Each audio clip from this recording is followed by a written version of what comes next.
Welcome to the May 6th meeting of the Rotary Club of Jamestown. Please join me in reciting the Pledge of Allegiance and singing the Star Spangled Banner. I pledge allegiance to the flag.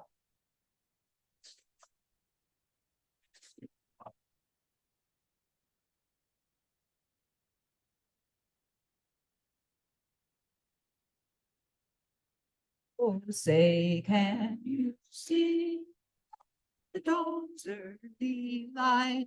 What so brightly we hailed at the twilight's last gleaming, whose broad stripes and bright stars through the perilous fight o'er the ramparts we watch were so gallantly.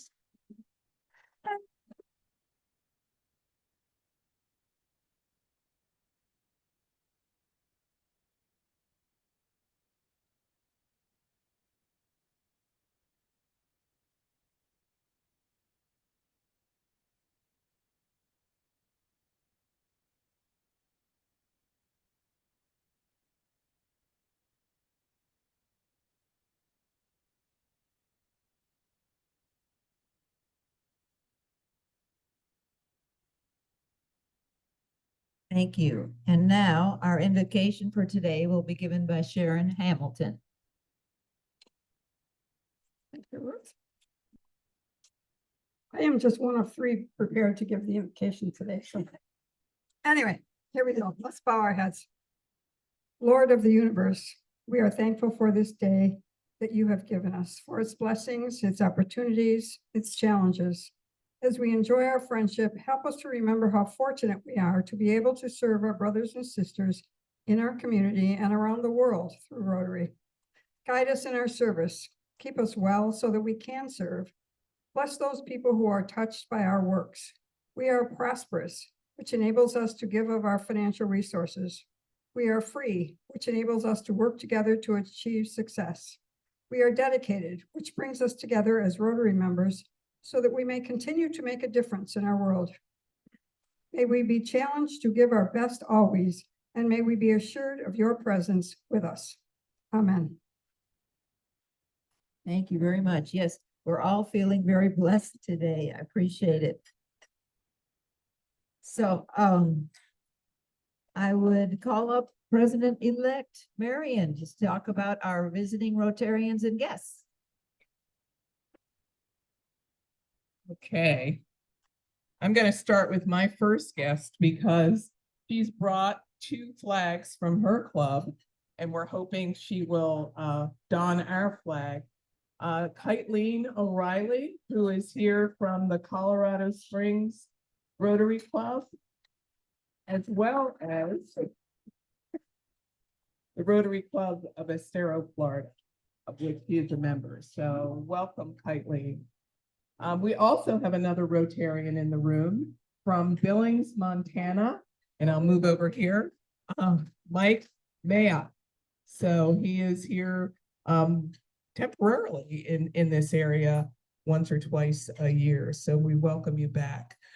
We also would like to welcome through our Rotarian, Lori Browderback, her students today, because they're doing an important presentation and we want to encourage them to continue their work into the future. So as soon as I find their cards, I'm just going to remember Jackie, Haley, Nate, and Jack.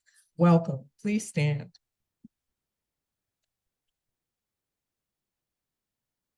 Jen, I want to thank you for bringing Kathy Benson as part of your organizational membership. Kathy, you want to stand? I know everybody knows you, but welcome. We also want to welcome Kate Bowen Burns. Thanks for being here, Kate. And I think, is that it for our guests today? Kathy, I got you.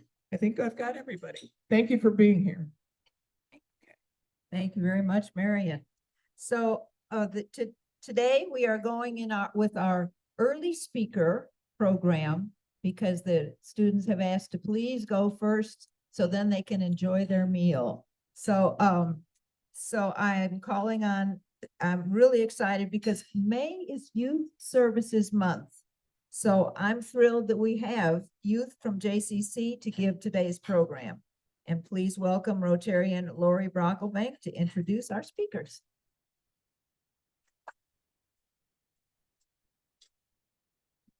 Ruth. So one of the things at meetings I get asked a lot of time is, what do I do?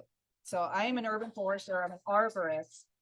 And what I do is take care of trees, basically. So trees in your yards and the municipalities.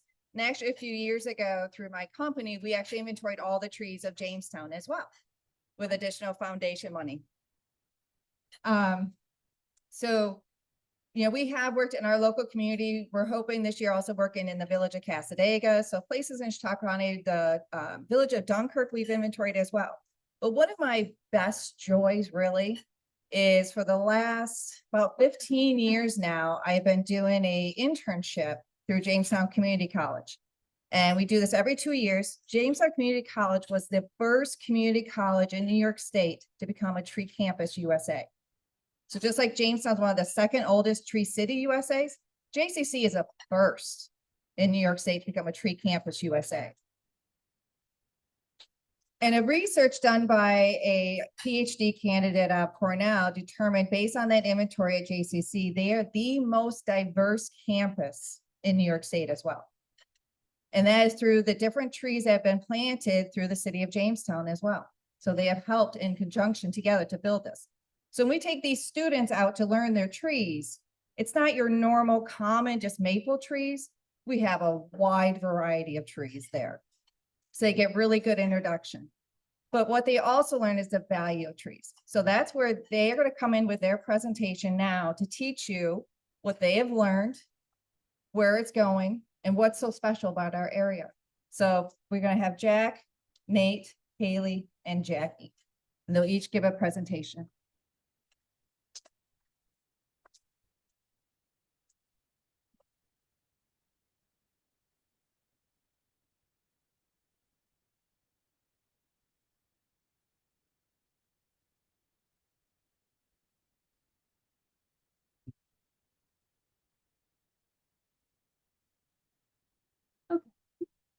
Good morning.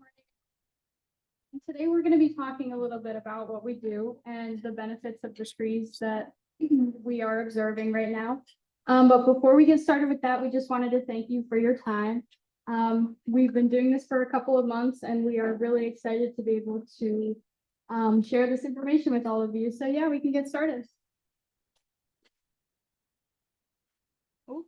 Jumped on me. All right, so we'll get started with what urban forestry is.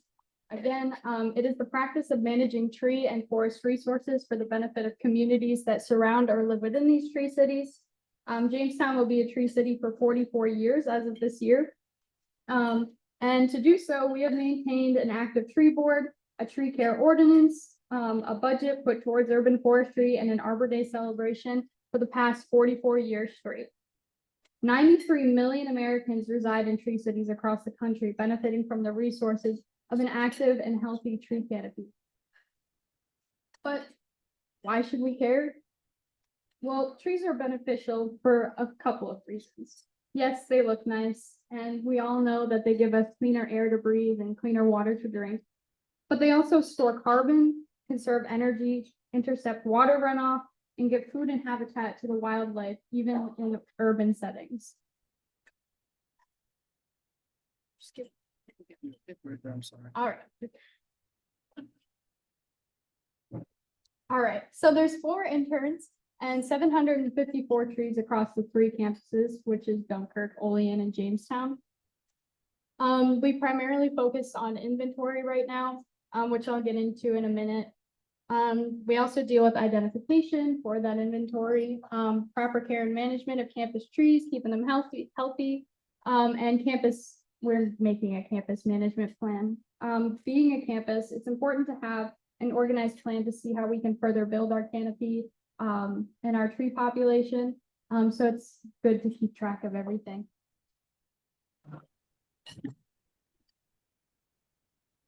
All right, so why do we do inventory? Well, we have to check the health of the trees, which are logged in the system that we use, which you can see the dashboard for right there. We also need to check what has been removed. If you don't know, we had a invasive species called the emerald ash borer, and that took out a large chunk of our ash population. I believe all of the ash trees on the Jamestown campus have been removed.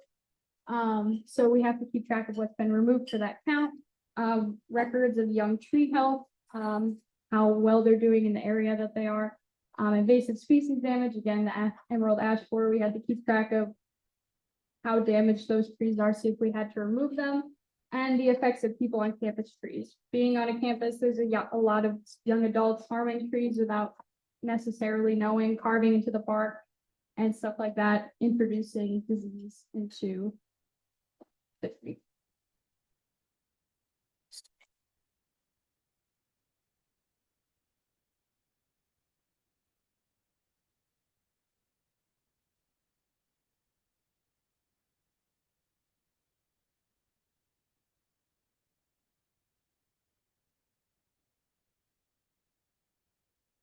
We good?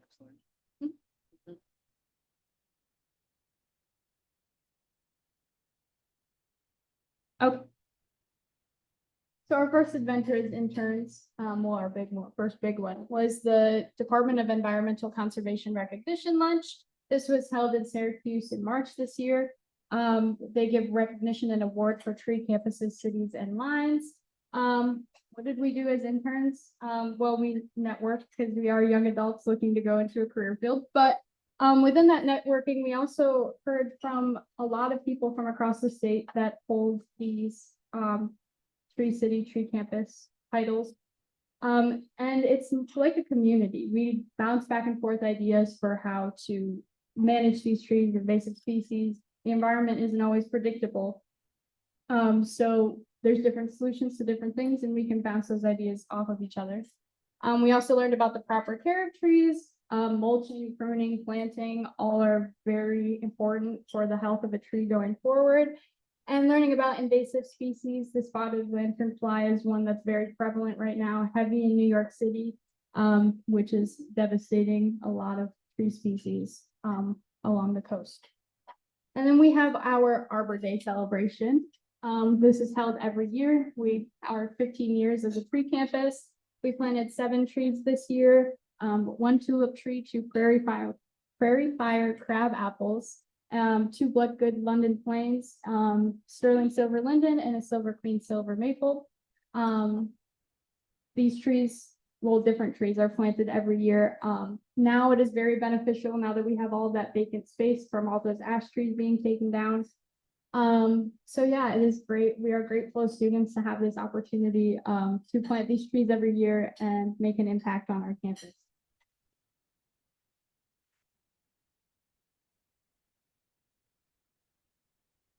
So you probably have the question, why should we care for our trees?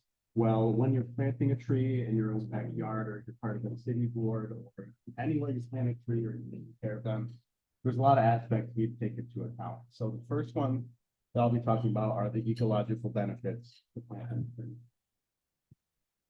So it has multiple benefits for the natural environment around it, the fauna, the flora, water, every aspect is placed in the benefit. Yeah, sorry. So it benefits with water filtration. It provides food and shelter for native fauna in the area, and it helps clean the city air. So with water filtration, so as the water from, let's say, rain runoff passes through the soil, that is in and of itself filtering water. It passes through the soil and it goes through tree roots, which then absorb any harmful pollutants. And it also helps to control water runoff, which is going to prevent erosion and flooding. So planting trees in areas is a good way to help. Let's say you're in an area with major flooding, that could save your lawn or any other structures you have that could face damage from rain or water flow. Closer, louder, and Sorry. bigger. Okay. Planting trees also provides housing and food opportunities for every animal native to the area. Any area rich in biodiversity, you plant a tree, that's essentially creating a micro ecosystem in that area. Birds will nest in it, squirrels will use it for their homes to store food. Deer will eat the trees. So really, when you plant a tree, you're helping foster countless numbers of species of birds, mammals, insects, anything that can essentially live off the tree. You're helping to survive and boost biodiversity in your area. And one of the most important things, especially when you're planting in a big city like this, is you're going to help improve the air quality in the area. Trees act as a carbon sink, which is anything that absorbs more carbon than it's putting out. Especially in a city where there's lots of people and vehicles and equipment that are putting out carbon dioxide into the atmosphere at large rates, trees are going to help absorb this and turn this into breathable air. So you're improving your air quality by planting trees. That's one reason why it's so good. We have so many in the downtown area. You get a lot of traffic. That's emissions that these trees are turning into good air for us to breathe. Improving the air quality of an area, you're improving the health of the population in that area. And those are the big ecological benefits of planting trees. I'm sorry. So next is the mental health benefits. They're pretty huge, especially being a college campus. It's one of our biggest student problems. They're not only important on college campuses, but everywhere. Here are a series of photos that I have taken out of my dorm room on campus over the last 2 years in all 4 seasons. Yes, a sunny day and warm weather definitely improves my mood, but so do the trees you see in these pictures.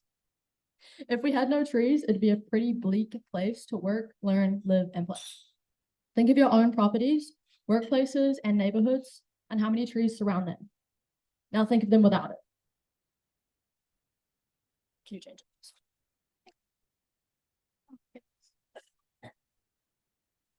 So the New York State DEC provides the list of the following mental and physical health benefits of trees. Boosts the immune system, lowers your blood pressure, reduces stress, improves your mood, the ability to focus, accelerates recovery. I can personally attest to that. I had an ankle surgery. I spent 2 months outside. Helps me because I went crazy. Increases your energy level and improves your sleep. And these things, as students, are pretty paramount. Numerous studies show that both exercising in forests and simply sitting looking at trees reduces all these things as well as stress-related hormones.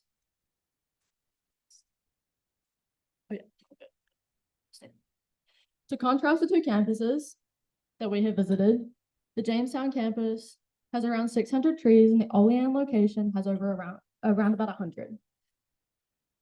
With these trees, learning, working, living would feel, without these trees, learning, working, living would feel like a bit of a concrete jungle or a prison, depending on your point of view.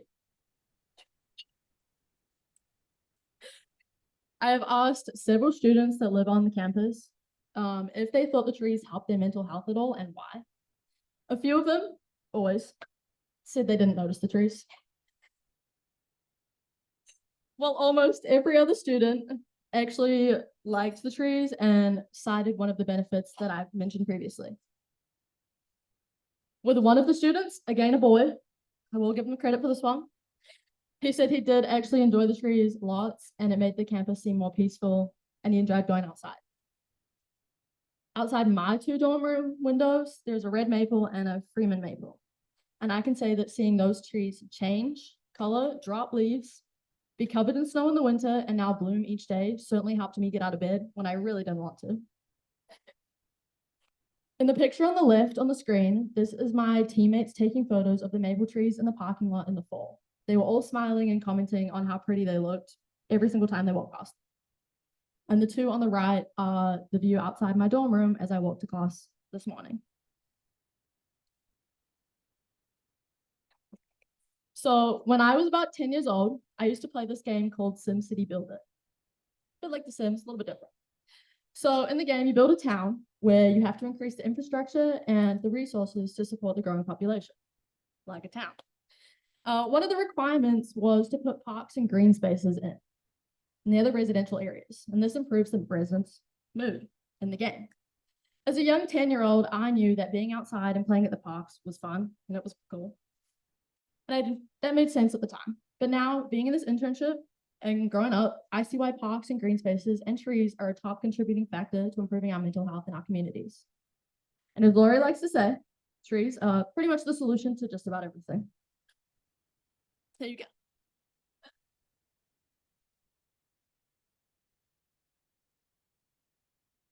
How you doing? My name is Jack.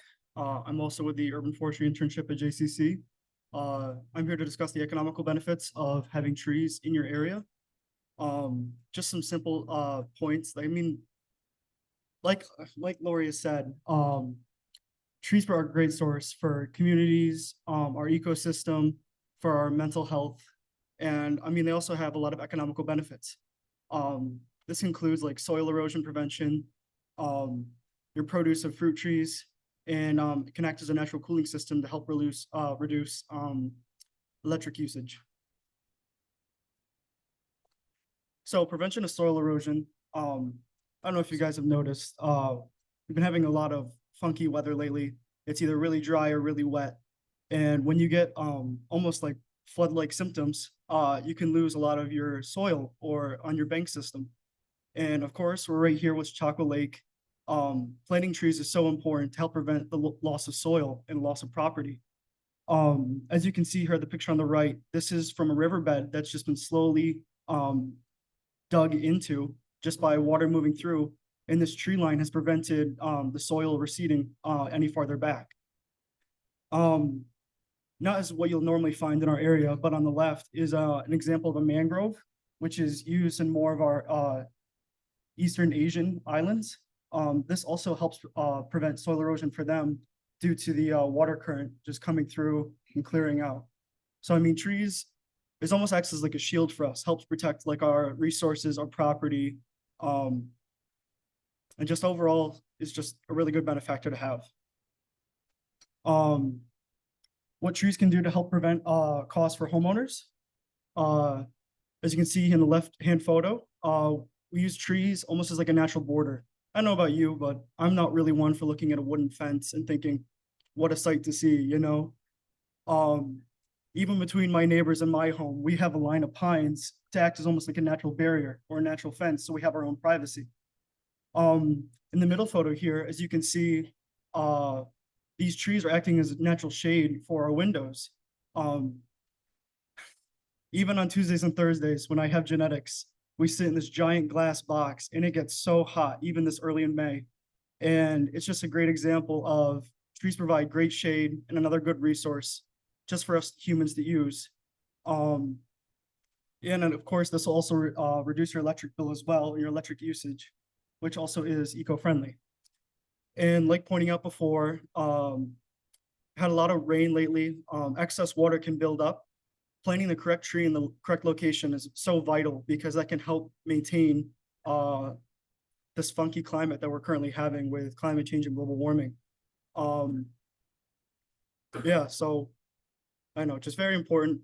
And I definitely think this is something we should consider when making our urban forest.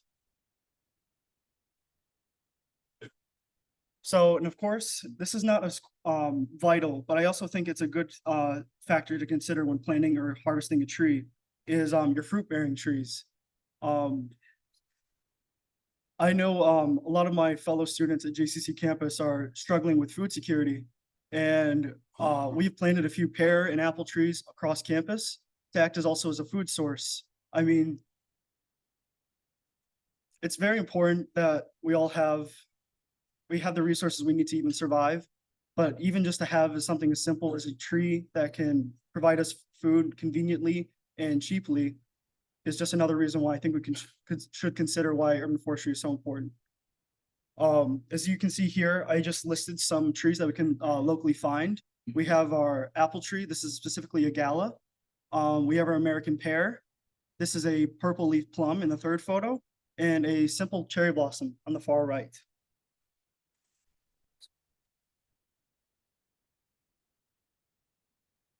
So that's actually all we have for you today. We really do appreciate your time and thank you all for coming out today. I know this is your meeting and we're just guests, but I do appreciate your attendance and your attention. If you have any questions for us, yeah. So, If we repeat the question so that people on Zoom will know what the question was. yes. So, I was asked if we plant native trees, and we mostly do plant, native trees. We also plant non-native that won't be, there's a difference between non-native and invasive species. Invasive species will almost kind of take over an ecosystem because it grows so well and it's, how do I want to say this? Can pretty much sustain in any environment, very well. As a non-native tree is just a tree found, not locally, but won't overtake our ecosystem. And so we do have some non-natives on campus, and I do know there are some through Jamestown. We'll take it. Yeah. Sorry. So planting native trees is very, very, very important. And we do understand that. But there also is a factor of planting the right tree for the right place, and protecting that investment in a tree. With a campus, there's a lot more soil impaction and salinity around the roadsides where some of our native trees might struggle a little bit more. And there's also the factor that our native trees can get to be quite big. And in that campus environment, it interferes with walkways. There's more pruning, there's more maintenance that is needed, and there's just not as much space for them, if that makes sense. So some of them are some ornamental trees that are imported, but they are safe to have. If they weren't, then they wouldn't be there. We do our research, so it's all good. Anyone else have something? Another question? Yes. Would you share with us where from? Oh, yes. Do you want to start? Okay, so the question for the people on Zoom, where are we all from? I sound funny, as you can tell. I'm from New Zealand and I've been in here 2 years now. I am from Jamestown, more specifically Lakewood. I'm also born and raised in Jamestown. I am from Scioto in Allegheny County, New York. Yep, Jamestown Community College is still our local college because we're just pretty rural out there, so, yeah. Yeah, is there any other? Do you have another question? And what we used to 100-acre lot? So our urban for the question on Zoom was if we have worked anywhere in the JCC 100-acre woodlot, which is just a little 100-acre forest onto the north side of campus. Because this is an urban forestry internship, we've mostly focused on the trees like on campus that like are near the walkways, near roads, more where it's publicly active. Of course, the 100-acre woodlot does get attention, but that's not designated more towards us. We're more like directly on the campus. But you Yeah. have done HOA surveys. Yes, there was a HWA survey for the invasive hemlock woolly adelgid. We did go out and survey to see if it was present, and we actually did not find it on the Jamestown campus. Research on And we do use it for our classes. So me and Jackie here, we did ecology last year. We were out there every Friday for 3 hours, looking at different trees, different shrubs, everything down there. We've also used it for zoology, intro to environmental science. We're in the lakes testing water quality down there. So yeah, we use it quite a bit, not necessarily for this internship, but we do use it as a college. Yes.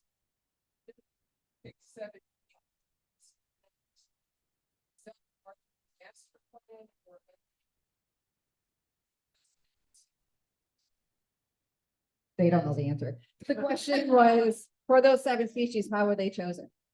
They go through the tree board at JCC. They look at it. It's also a matter of what's available through Dan Stone as well, through the city of Jamestown. So as of this year, those were the species available. There are other tree species they'd like to see be planted on there in the future. And as a tree board, they have shared those species with Dan to see if we could acquire them. Since COVID, the nurseries have been very, very understocked. Our choices are very limited as a whole throughout the United States. So these are the ones we could get this year. But as a whole, what we also look at is looking at that management plan, look at the inventory. What is our species composition right now?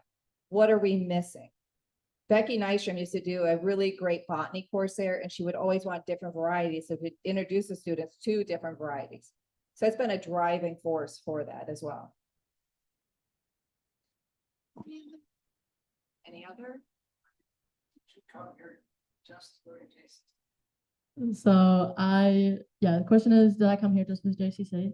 So I actually came here on a basketball scholarship. That was how I got out of New Zealand. And yeah, sport.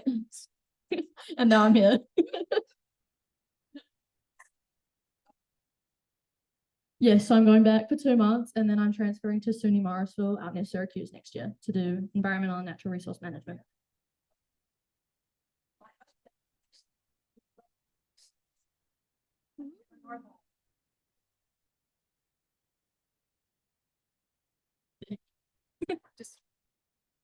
Thank you, everyone. Just to wrap it up, one thing I wanted to share about this internship, and we've been doing this for a number of years.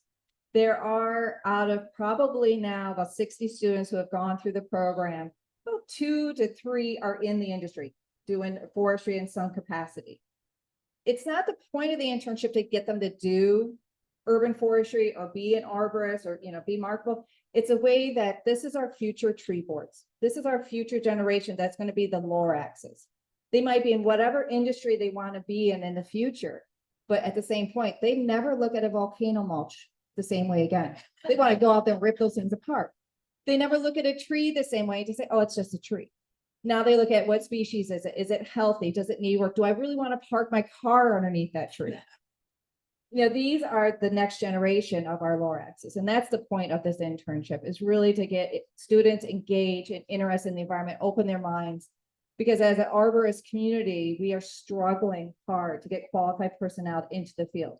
It's considered a trade, and trades just aren't that popular still, but we're working towards it. So thank you, everyone, for your time letting us speak today.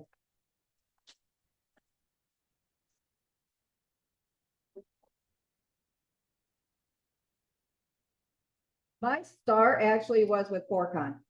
So I did 10 years as dirt forestry. So my experience is working out in the woodlots.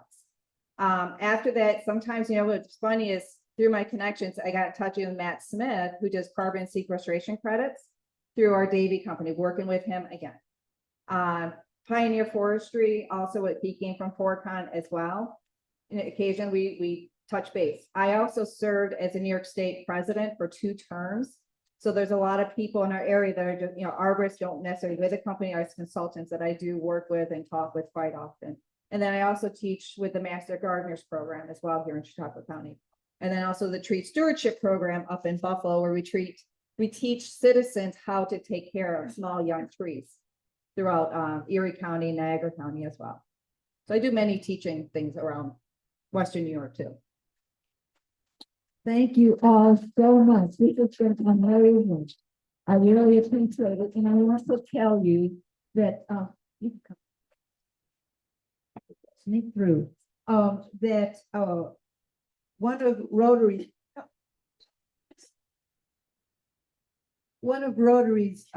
major international programs is to eradicate polio in the world. And in honor and thanks for your presentation here today, our Rotary Club will make a donation that will vaccinate 4 children who will never experience polio in their lives. So thank you very much. I also wanted to tell you, in the Rotary magazine, just 2 months ago, I think, there was a wonderful article about the Rotary Club of Houston, that they did a 1-day survey of the city of Houston and found that in different parts of Houston, the temperature, the difference in the temperature at the same time of the day, at the same day, was 15 degrees different between the areas where there were trees and there were no trees. And as we all know, that a lot of the marginal populations are in areas where there are no trees. So the people who don't have air conditioning in Houston in the summertime are the ones where it's 15 degrees hotter. So yes, it's very important, and Rotary is working on these things. Thank you so much.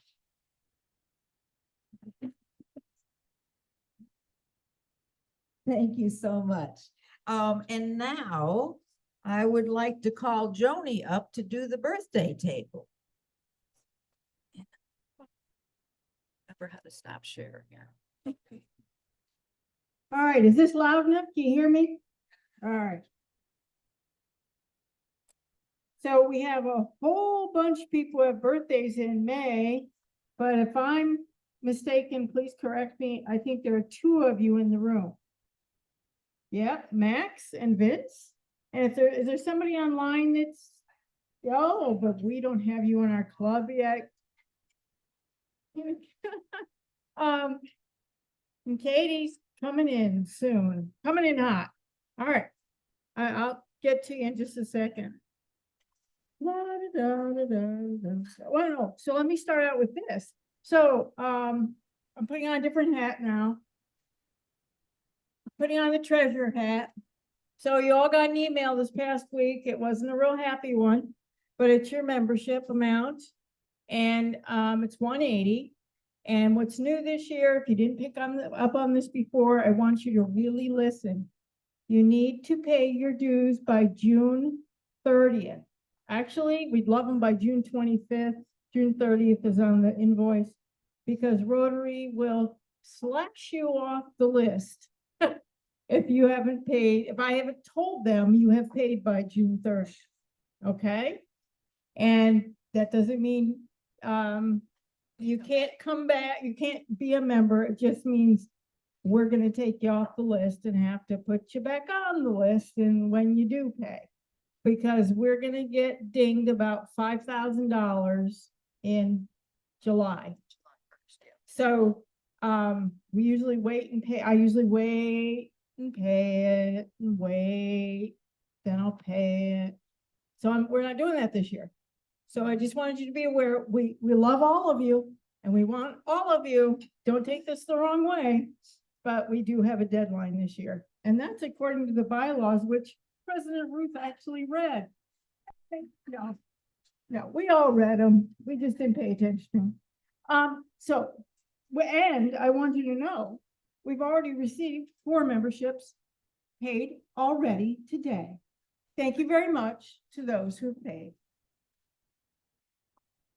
Second thing is, now I put on the foundation chairman hat. So President Ruth has got a deadline again of June 30th. You may have figured out our year ends June 30th, of about $8,000 from this club to support the Rotary Foundations. And so I'm not sure where we're at right now, but that's why we do these birthday table things. And I've seen a few people giving Kathy Birch money today. That's fantastic. That adds up to that 8,000. And by golly, we always seem to make it. I don't know how it happens, but it happens. So even if this isn't your birthday month, and I bet you had a birthday this year, right? Anybody who didn't have a birthday, raise your hand. Didn't have a birthday. Okay. So that means if you haven't had your birthday yet this year, then you'll pay in June, I'm sure.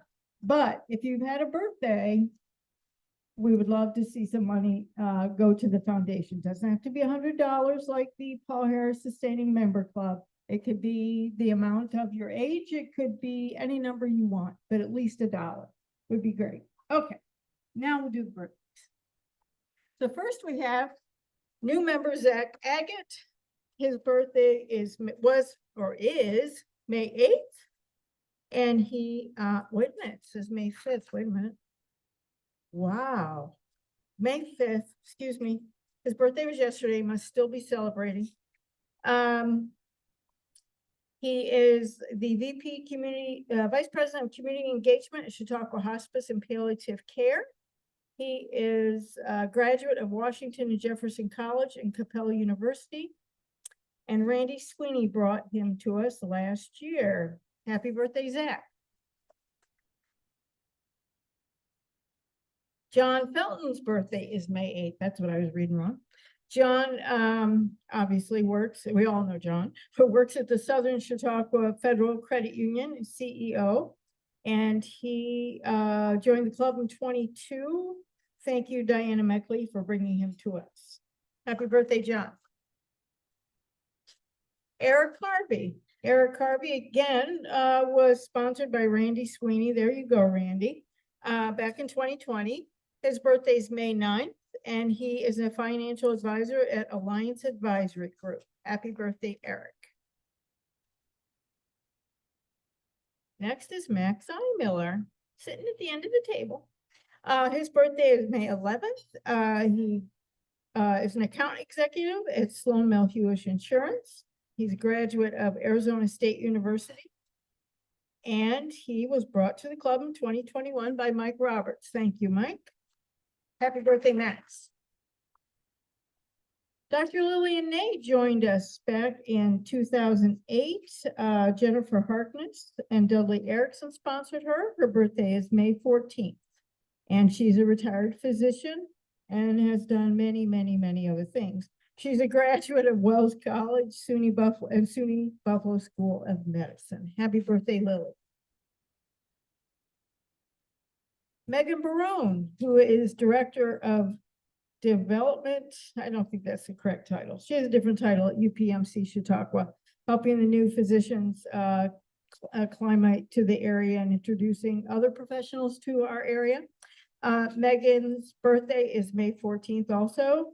She's a graduate of JCC, the University of North Carolina at Charlotte, Walden University, University of Arkansas, Boston University, and I know just in the past 2 years, she got her master's degree in public health. She joined the club in 2011, and I don't have a sponsor for her. Happy birthday, Megan. And this is why it's important for you to get into Club Runner. It's why it's important for you to be in your Club Runner profile. And if you don't know how to get into Club Runner, come see me or Chris Anderson, because this is where I get all the dirt on you. So if you don't put the dirt in, I can't tell everybody else, which may be why you don't put the dirt in. But anyway, it's great to know stuff. Vince Horgan, happy birthday on May 17th. Vince is return. And the dirt on Vince is, he's retired from a little place called the United States Air Force. He went to Kent State and Troy State University. He's a member of the Paul Harris Sustaining Club. And if you want to know what that is, I'll tell you. Dudley Erickson sponsored him back in 1999, and he's been past president my first year in Rotary, 2004, 2005. And he's a Paul Harris Fellow twice, 2004 and 2008. And he's head of our auction committee. Happy birthday, Vince. Tim Edborg's birthday is May 20th. Tim is a senior vice president, wealth management for Great Lakes Consulting, the UBS Financial Services branch or company. He is a Paul Harris Sustaining Club member. He is a graduate of JCC, the SUNY Buffalo, and the SUNY Buffalo School of Dentistry. It all makes complete sense. His sponsor was John Abramson, and he joined in 1999, and he was president in 2005 to 6, and holds 3 Paul Harris Fellows. Happy birthday, Tim. Mary Schiller joined in on May 20, in 2021. Her birthday is May 23rd. She's an attorney partner at Fessenden, Lawmer, and D'Angelo. She attended Duke University, the University of Buffalo School of Law, and I sponsored her into the club. She is I think this must be her second round in Rotary because she is a Paul Harris Fellow from 1996. Happy birthday, Mary. It's a long list. What was going on 9 months before this, you know? Irene Dobies, her birthday is May 26th. She is the retired director of the Small Business Development Corporation Center. Sorry, I want to incorporate you. I know you're an NPO. Anyway, she's a graduate of Robert Morris University and the Buffalo State College. and she joined in 1990. She is a Paul Harris Fellow ×2. I thought she was president at one point, but not. Oh, well, happy birthday, Ivory. She still could be. And last but not least, I believe, yes, Todd Allen. Todd Allen's birthday is at the end of the month, May 27th.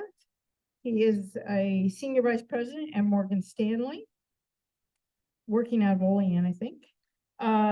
He attended Elmira College. He's a Paul Harris Sustaining Club member. Tim Edward brought him to us in 2008. He is the past president in 2014-15, and he's a 3-time Paul Harris Fellow. Happy birthday, Todd.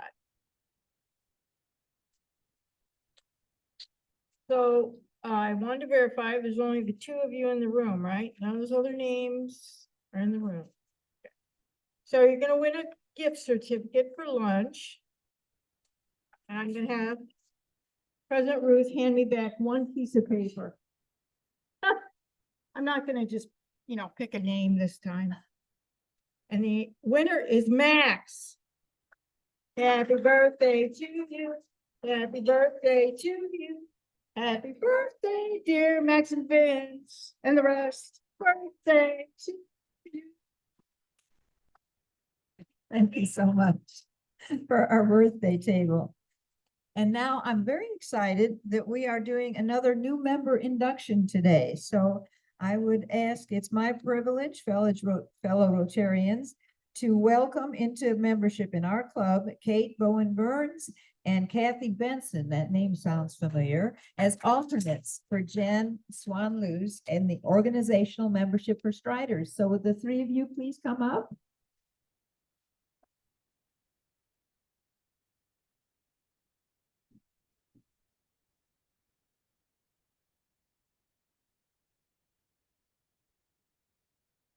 Kathy and Kate. Kathy, welcome back. Thank you. We're so excited to have you coming back as an alternate. And Jen, thanks for bringing these wonderful people to us. These proposals have been reviewed in accordance to our bylaws. And Kathy and Kate, we now proceed to admit and readmit you into the membership of the Rotary Club of Jamestown, New York, to the fellowship of 32,000 plus Rotary clubs throughout the world. In your orientation, you learned about the ideal of Rotary is service to others, and that our principal motto is service above self. The primary objective of our club and all Rotary clubs is to encourage and foster this ideal, and we are confident you will share in this effort.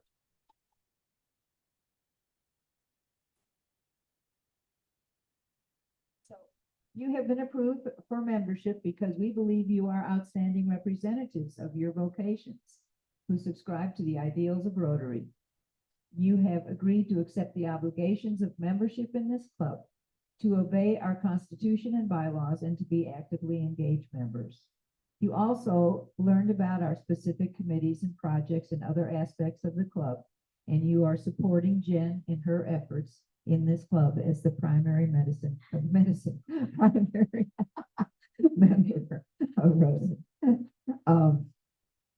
So I now have the pleasure of asking Jen to help me present you with the Rotary emblem and your membership 4-way test.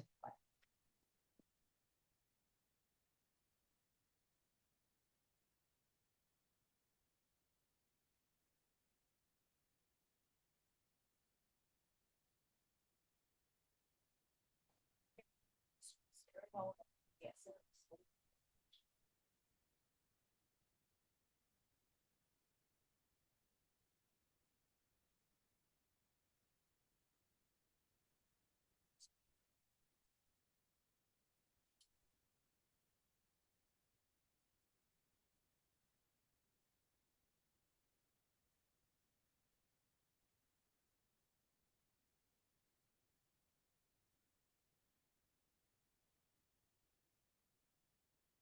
Well, I think I know absolutely everybody here, pretty much.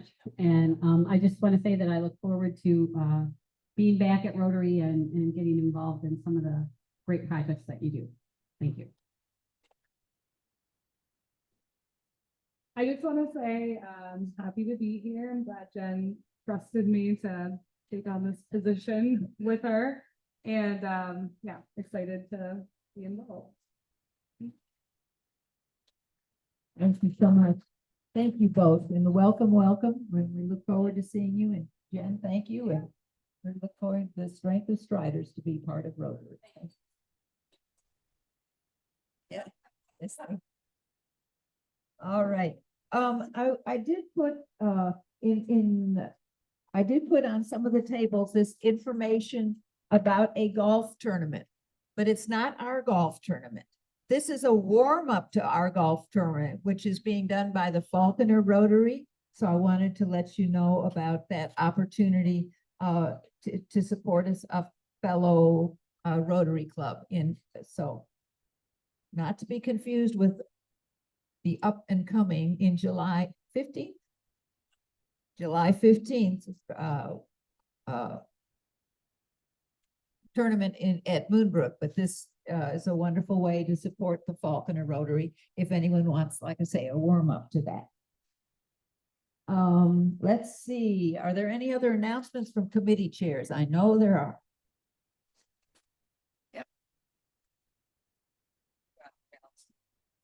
On your tables, you'll see a sheet that says Rotary New Generation Service Exchange. And a couple of weeks ago, I talked to you about a young lady from Brazil who is coming here through this new program as a professional. And she'd like to learn a little bit more about how the legal profession works in the United States. She's actually with the Albion Club right now, but we'd like her to join our club next week. Joaquim has already met her because he is Mr. Social and knows her from a town in Brazil. So I just ask that you give her a warm welcome. Her name is Marina Soto Major de Medeiros. I don't speak Spanish, so my apologies for the mispronunciation, but please give her a warm welcome next week. Thank you. Okay, almost 2 weeks. The Rotary auction is just about upon us. So May 18th at Moonbrook. Let me give you an update. As of this morning, we have 158 people attending, so we are oversold, but we'll figure that out. We have 20 incredible sponsors, over $18,000 in sponsorships. We have online bidding underway. We currently have $3,262 in online bids already. And if you happen to be from maybe Montana or Colorado and you're disappointed that you can't go to the auction, not to fear. You just go to jnyrotary.afrogs.org and you can bid online. 2 ways you can bid. For the live items, you can put in an absentee bid. That is the highest amount you're willing to pay, and I will administer that on your behalf at the live auction. Or for the silent auction, bid away. Bidding is underway, and you can see what the current bid is, and we have the various bid increments, and you can go from there. So it's going to be really, really exciting. We will have a meeting tomorrow at 10:30. Lisa is having a silent auction meeting, and those that are helping know who they are. And I am going to postpone our meeting, which was Thursday. We're going to do it on the 15th. That's Wednesday the 15th at noon at Allied Alarm. We're going to do it at Moonbrook. We're going to do it at Moonbrook on the 15th. That's a great idea. So we'll do it at Moonbrook on the 15th at noon. That'll be just to wrap everything up. The individual people in their AOR area of responsibility, AOR of course, knows what they need to do, whether they're doing 50-50 tickets, whether they're doing pickup items, or whether they're doing silent auction. Everybody has a role to play. So it's going to be a terrific event. And I just remember that about a week prior, you will get an email that says, please pre-register for the live event. That way you can load your credit card and all that stuff and make check-in really, really easy. Should be a great time. Anybody has any questions, let me know. Sue has a question. Go ahead. Wyoming request. Go ahead, Sue. A trip to Mexico, I heard there is one.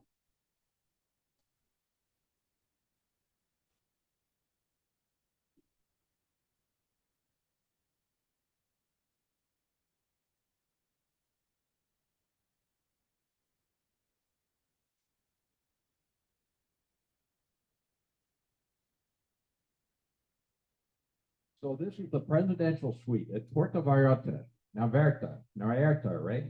Anyway, it's an incredible week-long vacation in paradise. And Sue and Greg Jones will be your hosts to show you around, but they won't be obnoxious. So really great stuff. What's really exciting is the Taylor Swift guitar is arriving this afternoon. Diana Meckley will be picking it up and safeguarding it, and it will be here on Monday. The Taylor Swift guitar. And I am thinking about a Swiftie. Oh, I'm thinking about singing along a little Swiftie song, but anyway, it's going to be great. So we look forward to this. It's going to be an outstanding one. And if you don't have enough to do with the auction, I just want you to mark your calendars. June 4th is one of our next social events, which is celebrating Russ Dietrich, a member for a very long time. We want to make sure we support him in baseball at the, we are a sponsor here at Rotary Club. It's $2 night. Why would you not want to go? It's $2 to go enjoy a baseball game with a bunch of wonderful Rotarians and have a good time. And we really want to see a big presence from our club to make sure that, you know, he knows we're there. He knows we care. Fortunately, my company, Northwest, is also co-sponsoring that with us. So we're going to have a bunch of Northwest employees there supporting him and his advocacy for my bank. So love to be able to support him. And I think that's a great thing. And then next, we just sent out, it's a secret for Russ. Russ does not know, as far as I know, but they will make sure he gets there.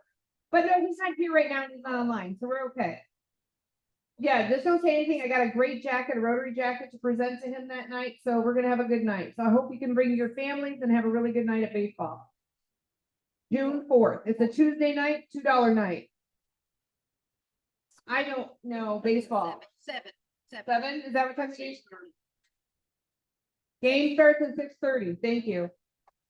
Yeah, it's $2 night. $2 tickets, $2 beer, $2 hot dog. Why not, right? Great date night with your family. Secondly, June 24th is our presidential dinner. We're going to have that at the Celeron Hotel, Harbor Hotel.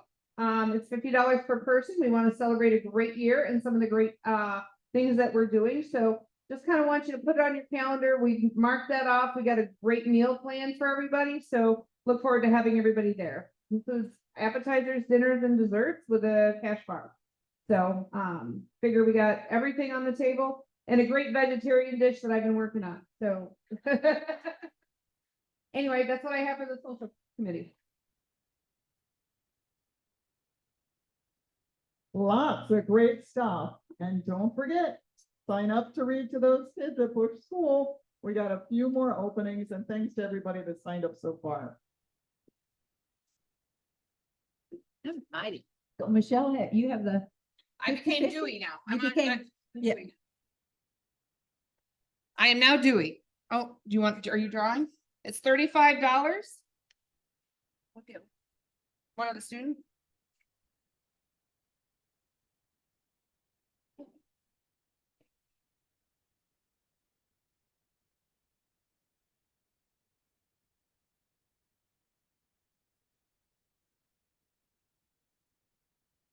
Three 323200.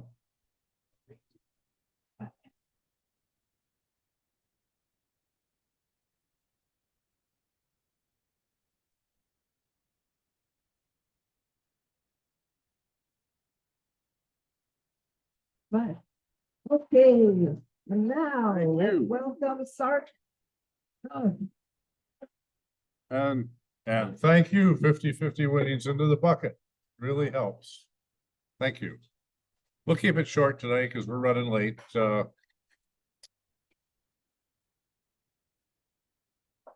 Striders was in the paper, but since Striders is newly inducted today, we will let that pass.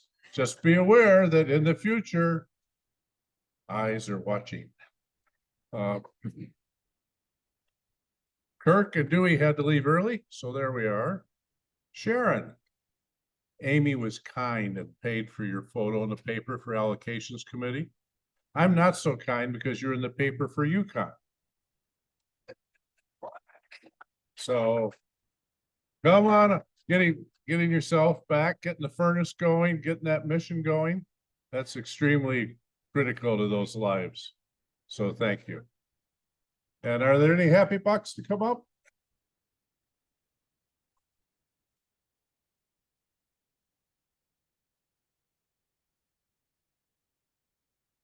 I wanted to say thank you for letting us be here and thank you to these incredible students who have renewed my passion again for urban forestry and for teaching.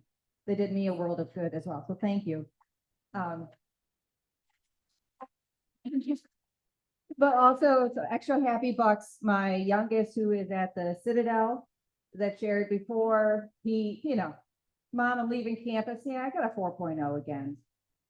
During the semester that he also tried out for Summer All Guard, which to me, to interpret for you guys, it's the fancy dancing toy soldier guys kind of a thing, but it's really prestigious. He will be performing with the inauguration. He will be performing at the Mardi Gras and a few other naval bases and things too throughout the year. But also for my other son, who is where he is continuing to find his path back to God and has shared a lot of scripture with me lately too. Okay. I happened to be in Louisville, Kentucky over the weekend for the Kentucky Derbies. How do you have a brother named Dan and not bet on Mystic Dan? I didn't bet on it.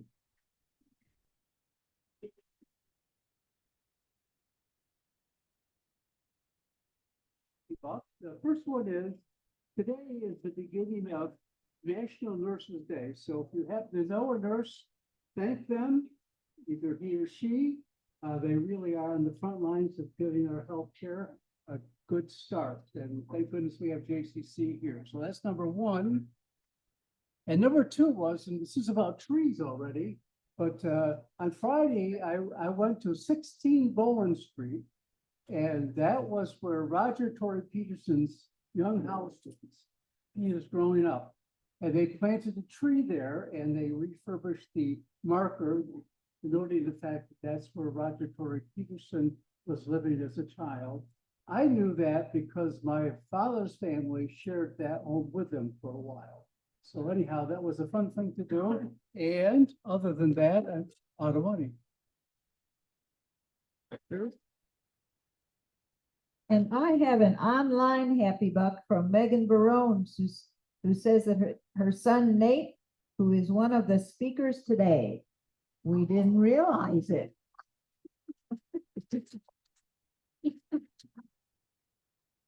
Didn't know the connection. So very good. Oh. Went off script. So anyhow, thank you all. Thank you for your happy bucks. And remember that this year's theme is to create hope in the world. And so as we go out today, let us remember as Rotarians, the 4-way test. Of the things we think, say, or do, is it the truth? Is it fair to all concerned? Does it build goodwill and better friendships? And will it be beneficial to all concerned?